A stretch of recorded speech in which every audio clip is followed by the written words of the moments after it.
Because I've seen you on Twitter. I think there's some people nervous, and I think there's some still angry Padres fans out there. I think even we said, and I got a guy like, I don't want to say called me out, but he brought up a good point. And I had a nice discussion with this gentleman on Friday it's hard. If you catch me on a Friday after the week's over, I just spent 20 hours talking baseball with you. For the most part, I'm less apt to dive right in. Now, you catch me on a Monday, let's get into it, right? But on a Friday, I saw this. He saw that, yeah. He challenged you. Us. Us. Why are you just putting it on me? You well, said the same thing. I just let you handle that as usual thread, but not holding the team accountable enough for the lack of moves in the offseason, right, for filling the open spots that they need to fill on the roster. And I thought it was a valid point. And I said to him, look, we've talked about it ad nauseum. I can't go down there and say, you better spend some money right now. Now, I can't say it on the radio. Yeah, it'd be nice. It'd be nice if you guys added some pieces that you're probably going to need. Who are we kidding here? You need more innings from your starters. You're counting on a lot of coin flips. I said it many times last week. I am not on board with the reset or punting, whatever you want to call it for 2024, because that's one more year that Xander's older, one more year that Manny's older, of course, Darvish, Musgrove. Yeah, we hope that the young guys are really superstars in 4 years, but I'm thinking about this year, and I said, find $38 million, go get Pham, go get Snell, right. Let's ride. Come on. Try to figure it out. So there's a DH role that is going, unfilled right now, certainly. And it's not like there aren't guys out there. I think that's the real bugaboo for fans. Now, what we don't know and what we are not privy to is exactly how much money they have to spend. We do all agree. We all agree that teams do at some point need to reset their luxury tax scene. They just have to do it. The Dodgers did it last year. Look at the offseason that they had this year, okay? I don't know that we're ever going to see the Padres spend like they did in the past. And is that okay? Okay. I mean, is it okay? What choice do you have? Yeah, I mean, I guess part of I think you're right. If it was simply about, how much money are the owners making and spend a little more of that on the team. Correct. I think it would be easier to criticize. But when there's also competitive disadvantages to going over the luxury tax, draft picks, international signings, just the difficulty it is to remain competitive consistently if you don't eventually reset, I understand why it has to happen. Now, I think there's a discussion. Should it happen this year? Should it happen next year? When do you do it? The more you put it off, though, the higher the penalties keep going. Every time you go over the luxury tax, the penalties get steeper and more difficult for you to work around. So like anything, you don't want it to get out of hand where you're really now in trouble going into the following season when you felt like now we're going to have some of these younger prospects coming into their own with a little bit of experience.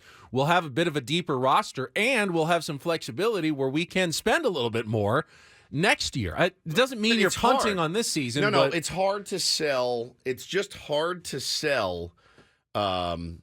It's hard to sell. So when you trade, and I said it on the air too, all right, so they've traded Juan Soto. That will free up the $30 million or whatever he was going to make. So you call it $30 million. Call it $30 million flat. Okay, great. So that frees up that. Spend 25 of that, right? Does that make sense to everyone? I don't know that it exactly works that way. I'm not on here saying I don't want them to spend money. Absolutely. I'm always the one waving the, prospects are prospects, flags fly forever. And I want them to spend money. Somebody asked in the chat just now, are they leery of spending money because of how poorly they might have spent money in the past? And that could be a definite idea. If you don't trust A.J. Preller to spend money wisely, then he shouldn't be your general manager anymore. That's a really good point. If that's the reason, then what's going on here? Now, if there's competitive reasons, if there are, if you want to, if you want to say, hey, we want the flexibility at the trade deadline, That's if we're another- playing well, that's that we another want to be thing. able to take on a good player with, $3 or $4 million extra in salary in August, in September. But that's a strategic decision that you're making as well. The television deal too, guys. I mean, that is a huge thing.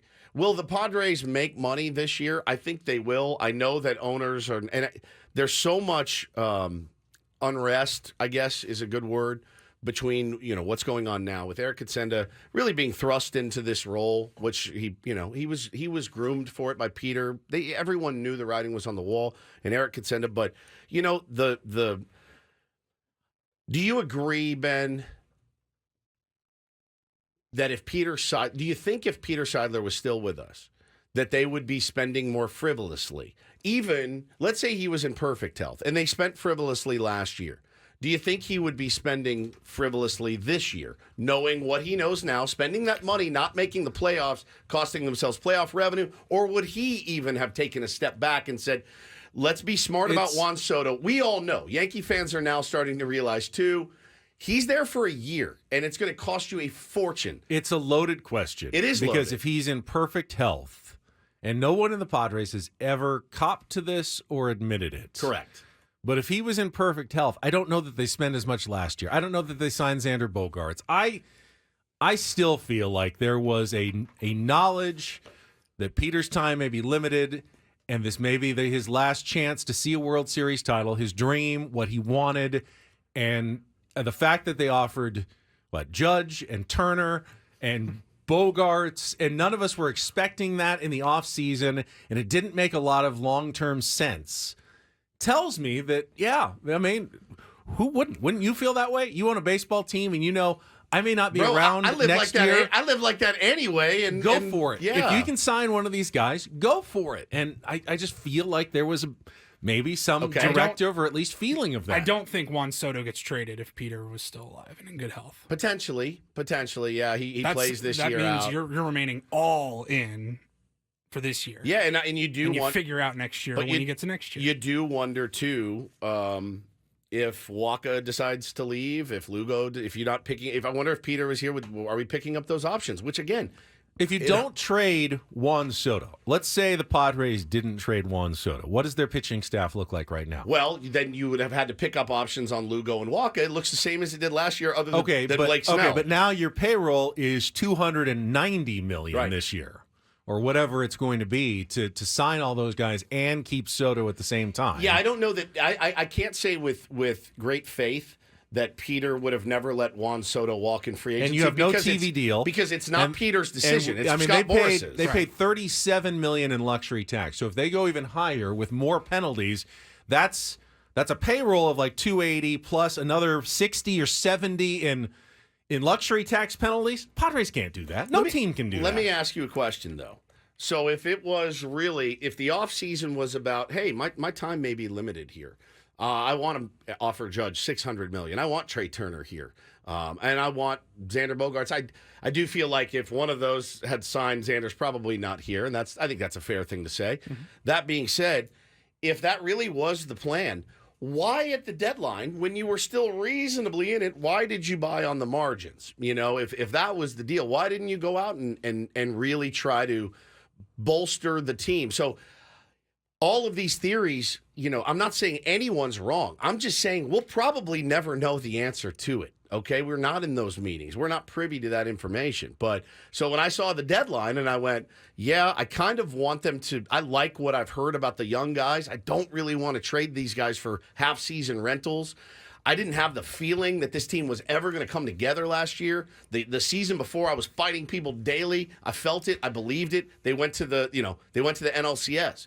Last year, I never felt like they were really going to turn it around, no matter who they got at the deadline. If they went out and traded for a Giolito or whoever was moved, I never felt like it was going to. By the time we got to the deadline, we had 60% of the season in the books at that point. Yeah. Like we knew they were what they were. You kind of had the feeling of like, man, this is going south, and it's going south quick. So okay, buy on the margins just to say like we're going to do something, and they did something. Nobody really helped down the stretch at all.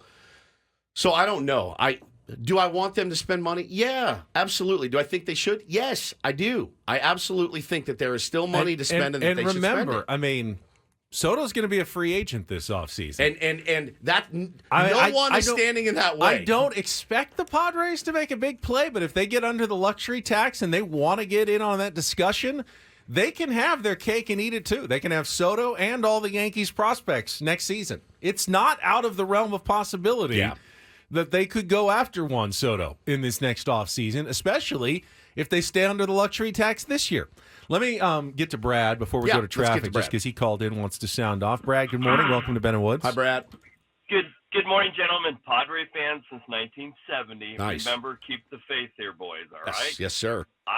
I like the direction. I'm glad Soto's gone. He's a younger version of Tommy Pham as a left fielder, all right? Yeah, the defense is a little bit tough. I get it.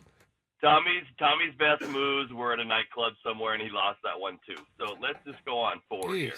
I think I like the young guys coming up. I think their pitching's loaded. Their minor league pitching is loaded now. I think the give the left fielder, the guy hits now, the new guy coming up. I love it. And I think they'll get the fix. Now, the one big thing hanging over baseball is Boros as an agent. Yep. He's priced these guys ridiculously. Inside trader information, I know, these guys are sitting on the sidelines crying to play, and Boros is like, hang on. And they're not going to hang on. It's going to be terrible. I think we're going to Snell back this year. I really do. I think we'll get a one-year contract. It would be tough, man. It would be tough to stay under. Again, this is all perception of what we think we know about their finances. And I do feel like that there's money to spend, though. I do. Now, I don't know, guys, if there's been some directive from above to say, no, this is what you get, and, you don't throw a fit.